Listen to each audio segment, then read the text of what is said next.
좀 길지만 오늘 말씀은 솔로몬의 성전 봉헌에 대한 봉헌사, 그리고 솔로몬의 봉헌 기도에 대한 내용으로서 아주 그 한마디 한마디가 잘 다듬어진 문장과 그리고 또 내용이 빠짐이 없는 그런 잘 짜여진 구성으로 되어 있어서 이런 말씀들을 잘 읽고 묵상을 하면 우리의 기도도 군더더기 없고 또 내용에 빈대가 없고 잘 짜여진 기도를 드릴 수 있지 않을까 하는 생각이 듭니다. 일단 솔로몬의 성전 봉헌사에 있어 그는 이 집은 주께서 영원히 계실 처소입니다 라고 선언을 합니다. 그러니까 이제 한 나라의 수장으로서 또 어떤 의미에서는 이 다윗도 그랬지만 이 솔로몬도 그 대제사장 같은 그런 권위를 가지고 이러한 연설과 또 이런 기도를 드리고 있다라는 느낌이 듭니다. 그만큼 다윗이라든지 솔로몬은 그들이 대제사장이나 어떤 그런 존재는 아니었지만 그에 비준할 만큼 신앙이 아주 좋았고 그 신앙을 바탕으로 해서 하나님의 뜻대로 나라를 다스리는 하나의 전형적인 이상적인 그런 왕의 모습을 보여주고 있다고 볼 수 있습니다. 그래서 우리가 요한복음 17장 여기에 보면 예수께서 제자들을 위해서 기도하는 내용이 나옵니다. 그 기도와도 이 기도를 비교해서 한번 보면은 흡사하다는 걸 알 수 있습니다. 예수님께서도 이 땅에 와서 하나님의 아들로서 하나님의 뜻을 이루고 하나님의 역사를 이루기 위한 그런 어떤 하나님의 약속, 하나님의 계획, 이걸 성취할 수 있도록 기도하는 기도를 드리고 또 자기에게 맡겨준 제자들을 위한 기도, 그리고 그 제자들을 통해서 앞으로 하나님께서 나를 통해서 일하신 것처럼 일하시기를 바라는 그런 기도의 내용이 나타나 있는데, 그때 어떤 제자들과 그들을 통해서 이루어질 교회를 위해서 기도했다면 바로 이 솔로몬은 성전을 위해서, 성전이 앞으로 어떻게 하나님 앞에 쓰여지기를 바라는 그런 마음에서의 기도가 이어지고 있는 겁니다. 왕이 이 성전은 하나님 이곳에 영원히 계시옵소서라고 선언하고 회중들을 향하여 이제 연설을 합니다. 그 연설의 주된 내용은 이제 여호와께서 말씀하신 대로 다 이루셨다. 아버지 다윗에게 언약하신 것처럼 그 다윗에게 언약하시고 축복하셨던 그 약속의 말씀대로 하나님이 나를 통해서 이루시게 하셨다라고 그렇게 말하는 겁니다. 이런 대목들도 그 예수님의 요한복음 17장의 기도문 속에도 그런 내용들이 나타나 있습니다. 그리고 이 성전에 바로 이스라엘과 세우신 언약을 넣으신 궤를 두었다라고 선언함으로써 하나님과 나하고 연결고리가 뭐냐?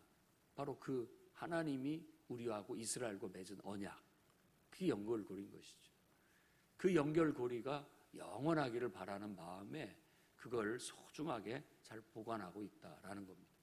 우리 마음속에도 늘 하나님이 이 중심에 계셔서 하나님과의 언약이 나라는 한 존재를 존재하게 하고 그 하나님의 자녀라는, 하나님의 백성이라는 정체성으로서 우리가 이 땅에 삶을 살아가고 펼쳐 나아가는 겁니다. 그래서 이 모든 기도나 성경의 전반적인 사상이 하나님이 우리를 거처 삼으시고 우리를 통해서 하나님이 약속을 이루시고 하나님의 계획을 성취하신다라는 거고, 우리의 기도는 구하고 찾고 두드려라고 하는 산상수훈의 예수님의 그 말씀도 똑같고, 우리의 기도는 뭐냐? 바로 하나님의 도구로서 주님의 뜻과 계획을 내가 다 이루게 해 주십시오라는 그런 실천을 위한 기도라고 할 수 있습니다. 솔로몬의 기도도 바로 그런 기도문이라 할 수 있어요. 그래서 12절에서 42절까지가 솔로몬의 봉헌 기도를 소개하고 그 14절부터 그 솔로몬의 봉헌 기도문을 우리에게 전달해 주고 있습니다. 그가 뜰 한가운데 노스로 만든, 지금으로 말하자면 단상이죠. 이렇게 성전 뜰 한가운데 5규빗, 5규빗, 3규빗, 그러니까 한 2.5m, 2.5m, 높이는 뭐 1.5m 정도 되는 그런 단상에 올라가서 무릎을 꿇고 하늘을 향해 손을 펼치고 기도하는 내용이 나타나 있습니다. 기도문을 한번 여러분들도 곰곰이 한번 묵상을 잘 해보십시오. 14절에서 17절에 천지에 주와 같으신 분은 없다. 종들에게 언약을 지키시고 은혜를 베푸신다라고 그렇게 선언하고 있고, 주의 종 다윗에게 하신 말씀, 그것을 확실하게 하옵소서라는 말은 그 말씀, 약속의 말씀 그대로 확실하게 성취되게 하옵소서라고 기도를 하는 겁니다. 이런 말씀들을 봤을 때 솔로몬의 삶, 솔로몬이 왕으로서의 통치는 바로 기도한 것에 대한 하나님의 응답인 거예요. 기도에 대한 하나님의 응답, 그 기도로 삶을 살고 기도에 대한 응답으로서 삶을 받은 겁니다. 그렇다면 우리 성도들도 똑같다고 볼 수 있습니다. 우리가 삶을 사는 방식은 기도로서 사는 거예요. 기도 자체가 구하고 찾고 두드리는 겁니다. 계속 하나님의 뜻을 구하고 하나님의 계획을 알아가며 그것을 성취하기 위해서 실천하는, 말로 또 기도로 그리고 행동으로 하는 모든 우리의 삶 자체가 바로 기도에 대한 응답인 겁니다. 여러분들이 지금 하루하루를 살아가는 것, 그게 바로 내가 기도를 성취해가는 과정인 거예요. 기도에 대한 응답이죠.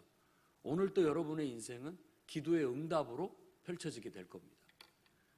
기도한 대로 이루어 나가는, 그리고 하나님이 약속하신 대로, 말씀하신 대로 내가 하나님의 역사를, 하나님의 뜻을 내 인생을 통해서 성취해 나가는 그런 인생이 되는 것이죠. 그래서 성도의 삶은 기도의 삶이고 기도로 성취하는 삶이다 할 수 있습니다. 그리고 또 한 가지를 약간 다른 뉘앙스로 얘기한다면 성도들의 삶은 사명의 삶이라는 거예요. 그냥 사명이에요. 우리에게 주어진 인생은 사명이지, 그 사명이 없다면 목표도 없고 의미도 없는 인생이 돼버리고 마는 겁니다. 하나님이 나를 이 땅에 보내셨을 때 하나님의 뜻이 있었고 계획이 있어서 나를 이 땅에 보냈다라는 거예요. 그것에 대한 신앙 고백이 태초에 하나님이 천지를 창조하셨다라는 고백입니다. 하나님이 나를 창조하셨다라는 건 의미 없이 내가 이 땅에 태어나지 않았다는 뜻이고 사명 없이 이 땅에 태어나지 않았다는 뜻입니다. 하나님이 내게 사명을 주셨고 하나님의 계획을 나에게 실천하시기 위해서, 실행하기 위해서 나를 이 땅에 보내셨다라고 믿는 겁니다. 그리고 그렇게 우리가 삶을 살아가는 것이 신앙의 삶이고 인간의 본분이라 할 수 있습니다. 그러니 여러분, 천지에 하나님 같은 분이 없습니다. 하나님은 오직 한 분이시고 나를 창조하신 분은 그분이시고 그분이 나를 거쳐 삼으시고 나를 통하여 하나님의 뜻과 계획을 성취해 나가시게 될 거고, 나는 그런 삶을 사는 사람인데 그걸 살기 위해서는 기도로 살아가고 사명감을 갖고 살아가는 겁니다. 그랬을 때 우리는 부끄럽지 않은 그런 후회 없는 인생을 살 수 있고, 점도 없고 흠도 없이 온전히 살아냈을 때 우린 주님 앞에 착하고 충성된 종으로서 칭찬받게 되고, 네가 세상에서도 작은 일에 충성했으니까 더 큰 것을 받으라 하고 우리에게 하나님 나라를 유업으로 주실 거라고 예수님은 말씀하십니다. 하나님의 말씀이 여러분의 인생을 통해서 주님의 계획과 뜻이 여러분의 인생과 삶을 통해 이루어질 수 있도록 그런 사명의 삶을 살아가시기 바랍니다. 18절에서 21절 아주 굉장히 중요한 사상을 담고 있습니다. 하나님이 참으로 사람과 함께 땅에 계시리이까. 그러니까 하나님의 초월성과 광대성을 묘사하고 있는데 바로 이 온전한 신 개념을 얘기하고 있고, 바로 그 하나님을 우리 인간이 어떻게 그분을 감히 하나님 앞에 나아갈 수 있으며 그분을 만날 수 있으며 심지어는 그분을 대신해서 어떤 역할을 할 수 있느냐 이거예요. 인간이 내가 지금 이 자리에 서서 하나님 말씀을 전한다라고 어떻게 내가 할 수 있느냐 이거예요. 어떻게 하나님의 이름으로 하나님을 대신해서 이 세상에서 어떤 일을 하고 어떤 역사를 이룰 수 있느냐 이 말입니다. 이걸 곰곰이 한번 묵상해 보십시오. 감히 우리는 그런 일을 할 수 없지만 그래도 하는 겁니다. 그래도 하는 것이에요. 왜? 원래 하나님이 인간을 창조하셨을 때 우리 본분이 그것이기 때문에. 그러니까 늘 우리 마음속에는 우리는 자격이 안 되고 우리는 그럴 만한 능력이 안 되지만 그래도 하나님 앞에서 하나님의 창조하신 원래 인간의 본분을 감당하려고 우리가 믿음으로 나아갈 때, 믿음으로 우리가 행동할 때 하나님이 우리와 함께 하시고 우리를 통해서 일하신다라는 겁니다. 그게 바로 우리의 신앙 고백이고 우리의 삶인 거예요. 그러니까 우리 인생은 하나님을 향한 신앙 고백으로 살아가는 겁니다. 여러분이 지금 아침에 피곤한 몸을 이끌고 잠자리에 일어나서 이곳에까지 오는 것, 그 행위 자체가 하나님을 향한 우리의 신앙 고백인 거예요. 나는 이런 내 행동으로 나의 어떤 신앙을 담은 하나님을 향한 내 마음을 담은 행동으로 내 믿음을 보이는 거고 하나님을 향한 내 마음을 하나님께 올려드리는 것이라 할 수 있다는 겁니다. 그것이 이 땅에서 우리가 할 수 있는 하나님 앞에 드릴 수 있는 예배고 하나님 앞에 드릴 수 있는 우리의 열매인 거예요. 인간으로서 할 수 있는. 그러니 살아평생에 우리가 하나님을 섬기는 데 있어서 바로 이와 같은 진실한 나의 드림으로 정말 하나님 앞에 접근해 나아갈 수 있는 저와 여러분이 됐으면 좋겠습니다.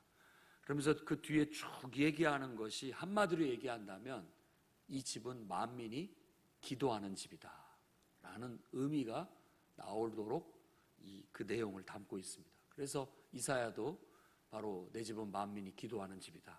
예수께서 성전을 가서 장사치들을 들러 엎을 때도 내 집은 만민이 기도하는 집이다 라는 의미를 말씀하시면서 했던 것이 성전이 제 역할을 못하고 있다 라고 하면서 그들을 들러 엎으셨던 것입니다. 성전의 제대로 된 역할은 모든 사람들이 하나님을 찾아와 하나님 앞에 부르짖고 기도하고 소통함으로써 하나님의 응답을 받고 용서받을 건 용서받고 해결받을 건 해결받고 또 은혜를 받을 건 은혜를 받고 축복을 받을 건 축복을 받는 그런 하나님과의 연결고리가 이 성전이라는 거예요. 저는 이 풍요로운 교회, 이 예배당, 이 건물, 이 성전이 그런 목적으로 지어졌고 또 그런 목적으로 쓰여질 수 있기를 간절히 바랍니다.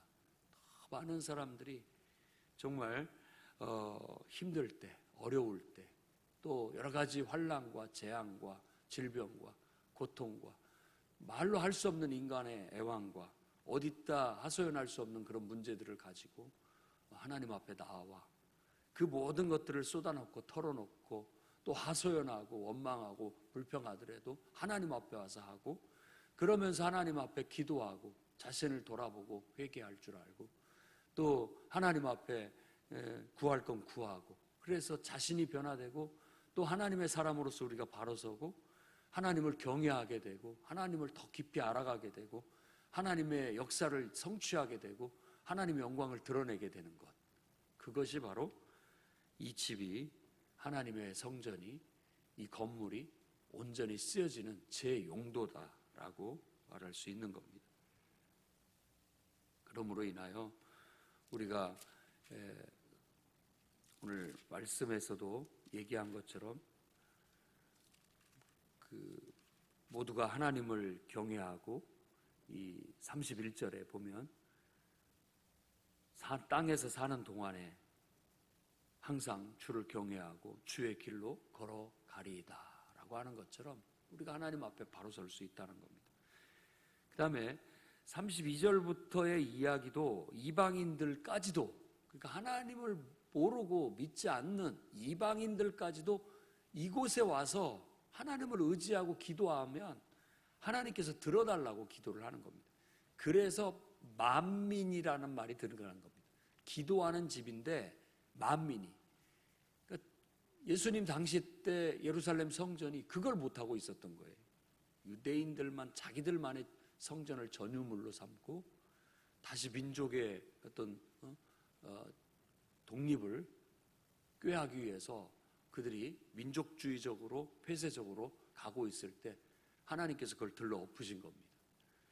예수께서 이곳은 예루살렘은 이제 더 이상 한 나라의 수도가 아니라 바로 온 세상 사람들이 하나님을 예배하고 하나님을 아는 그야말로 하나님의 성전으로서 성전 도시로서의 의미를 갖는 것인데 그 하나님의 뜻을 자꾸만 저버리고 인간들이 사사로운 감정과 또 사사로운 어떤 애국심이라는 것을 명분으로 삼아 그러한 하나님의 큰 뜻을 거스리고 나아갈 때 주님이 만민이 기도하는 집이다라고 이런 말씀을 근거로 해서 얘기를 하는 것입니다. 안 믿는 사람도 힘들고 지쳐서 갈 때 교회를 보고 한번 들어가 보고 싶다. 와가지고 여기에 멀거니 앉아서 하나님이 정말 살아계시다면 나를 좀 도와주십시오 라고 기도할 때 하나님께서 들으시고 역사하셔서 하나님이 살아계신 것을 증거하게 되고 모든 사람이 우리처럼 이스라엘 백성처럼 하나님을 경외하도록 깨우치는 그런 곳이 될 수 있도록 기도했다라는 겁니다. 이런 건 참 놀라운 뜻과 정신이 담겨져 있다고 볼 수 있습니다.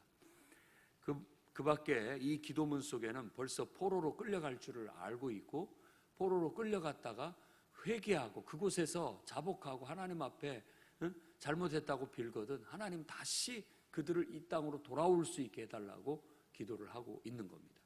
진정한 인간의 삶의 회복과 치유는 하나님 앞에 나와 회개하고 기도할 때, 자복할 때, 우리가 변화될 때 그렇게 이루어질 수 있는 겁니다. 그리고 이 성전에 오지 못할 경우라 할지라도 여기서 담고 있는 내용은 이 성전을 향하여 기도하는 것, 그걸 또 얘기하고 있습니다.